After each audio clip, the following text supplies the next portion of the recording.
আসসালামু আলাইকুম রহমতুল্লাহ। সুপ্রিয় বন্ধুরা, আপনারা যারা ষষ্ঠ গণবিজ্ঞপ্তিতে আবেদন করে ফলাফলের অপেক্ষায় রয়েছেন, আপনাদের ফলাফল আশা করি অতি দ্রুতই প্রকাশ হবে ইনশাল্লাহ। তবে আপনাদের ফলাফল যে দ্রুত প্রকাশ হতে যাচ্ছে, এটার কিছু উল্লেখযোগ্য বৈশিষ্ট্য রয়েছে। আসেন আমরা আজকে আলোচনা করব কি কারণে আমরা আশা করতে পারি এই আগস্টের ভিতরে আপনাদের অতি দ্রুত ফলাফল প্রকাশ হবে এবং এনটিআরসিএ বর্তমানে কি কি পদক্ষেপ আপনাদের জন্য গ্রহণ করেছে সে বিষয়ে আজকের ভিডিওতে আলোচনা থাকবে। যারা নতুন আছেন চ্যানেলটি সাবস্ক্রাইব করে সাথে থাকবেন।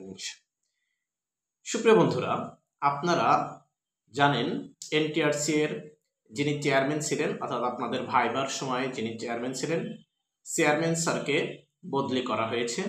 নতুন যিনি চেয়ারম্যান স্যার এসেছেন আমিনুল ইসলাম স্যার, তিনি চলতি সপ্তাহে রবিবার থেকেই এনটিআরসিএ তে তিনি অফিস শুরু করছেন এবং তিনি ইতিমধ্যে ষষ্ঠ গণবিজ্ঞপ্তির ফলাফল যেন অতি দ্রুত প্রকাশ করা যায় সেজন্য কার্যক্রম গ্রহণ করেছেন এবং তিনি কিন্তু একটি ঘোষণা দিয়েছেন যে আপনারা যারা ই সনদ সংশোধনের জন্য আবেদন করতেছিলেন, যাদের ই সনদে ভুল ছিল, যারা আবেদন করতেছিলেন গতকাল পর্যন্ত তারা আবেদন করতে পেরেছেন, অর্থাৎ আপনাদের আবেদন গ্রহণ করা হয়েছে।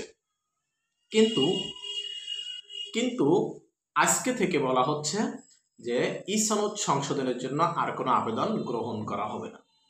যেহেতু ই সনদ সংশোধনের জন্য আর কোনো আবেদন গ্রহণ করা হবে না, তার মানে বোঝা যাচ্ছে আপনাদের ই সনদ সংশোধনের কাজ এনটিআরসিএ হয়তোবা এখন থেকে শুরু করবে এবং ই সনদ সংশোধনের কাজ সম্পন্ন হলেই আপনাদের ষষ্ঠ গণবিজ্ঞপ্তির ফলাফল প্রকাশিত হবে।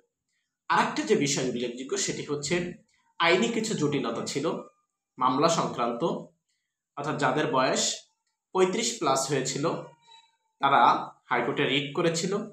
রিটে 65 জনের পক্ষে রায় এসেছিল যে তাদেরকে ই সনদ প্রদান করতে হবে, তাদেরকে ষষ্ঠ গণবিজ্ঞপ্তিতে আবেদনের সুযোগ দিতে হবে।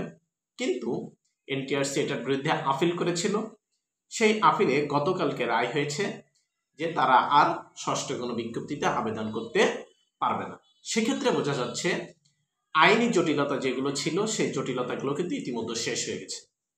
যেহেতু এখন আইনি জটিলতা নেই, 2 নম্বরে হচ্ছে ই সনদ আর সংশোধনের জন্য আবেদন গ্রহণ করা যাবে না।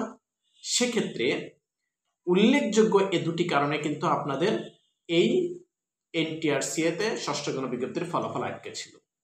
সেক্ষেত্রে এখন আইনি জটিলতা যেহেতু শেষ হয়ে গেছে, সেহেতু এখন ই সনদ সংশোধনের কাজ অতি দ্রুত সম্পন্ন করে আপনাদের ফলাফল প্রকাশ করবে এনটিআরসি। তবে এখন অনেকের প্রশ্ন, স্যার তাহলে আমার যে ভুলগুলো আছে এগুলো কি আমি আর কখনোই সংশোধন করতে পারবো না? সেটা হচ্ছে অবশ্যই আপনি এটা সংশোধন করতে পারবেন।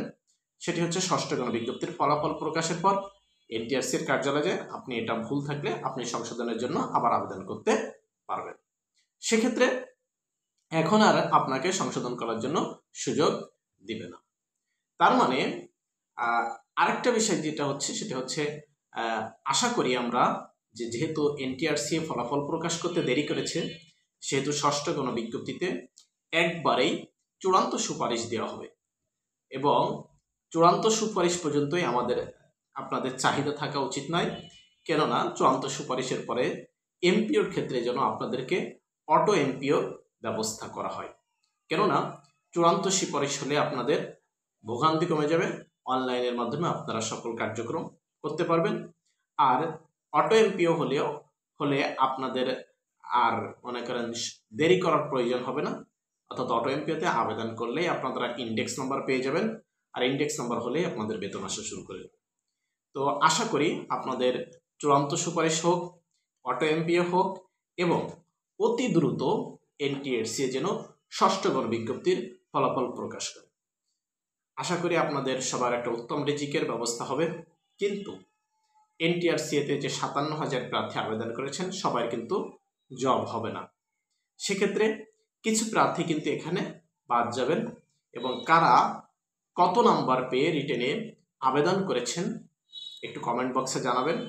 কোন জেলা থেকে আবেদন করেছেন সেটাও একটু কমেন্ট বক্সে জানাবেন। সবাইকে শুভকামনা রইল।